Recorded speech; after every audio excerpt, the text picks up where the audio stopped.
संस्कारे समाजोत्सव दर्शनम हास्यम प्रगृहेयानम त्यजेत पोषाद भर्तिका।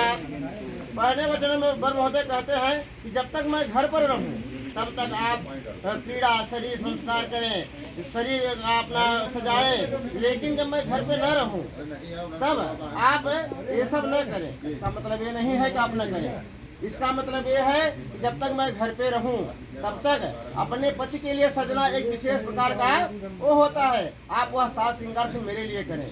और अगर मैं घर पे नहीं हूँ तो उस प्रकार के साज श्रृंगार को न करें, और अकेले कहीं समाज में अपने कुटुंब में अकेले न जाएं। मैं रहूं, आप जाइए, हंसी मजाक करिए, सब कुछ करिए, लेकिन न रहने पर इस बात का पालन करिए।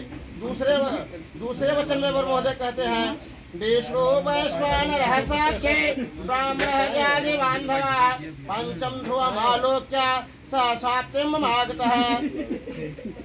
कुछ भी कार्य किया जाता है तो बिना गवाह के नहीं होता। तो आज के गवाह कौन है?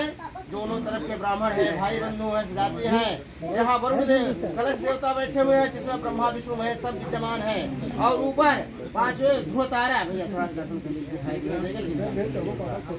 ये हमारे विवाह के साक्षी हैं, यही आज के हमारे गवाह हैं। तीसरे वचन में वर महोदय कहते हैं तव चित्तम मम चित्ते वाचा वाच्यम न लोपेत व्रते में सर्वदा देयम हृदयस्थम वरानने। हमारे चित्त के अनुकूल चित्त रखना, हमारी जो चित्त वृत्ति हो उसको समझने की कोशिश करना, और हमारे चित्त के अनुकूल चित्त रखना।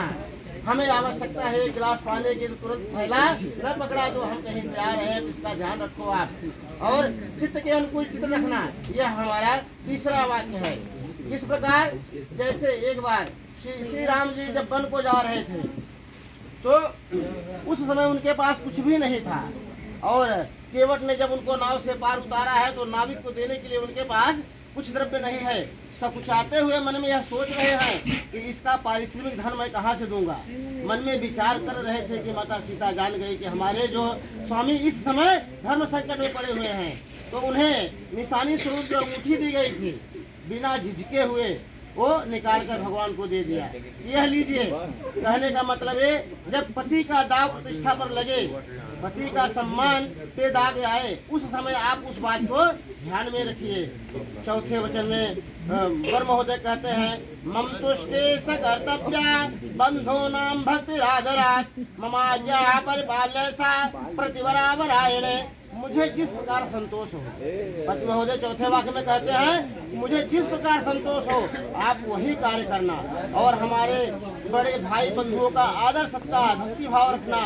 हे पद धर्म के पालन करने वाली, यह मेरी आज्ञा का पालन करना होगा। और पांचवें वाक्य में कहते हैं बिना पत्नीम कथम धर्म आस्माणाम पर्वतते तस्मात् ताम विश्वासा भवमानांग भागिनी।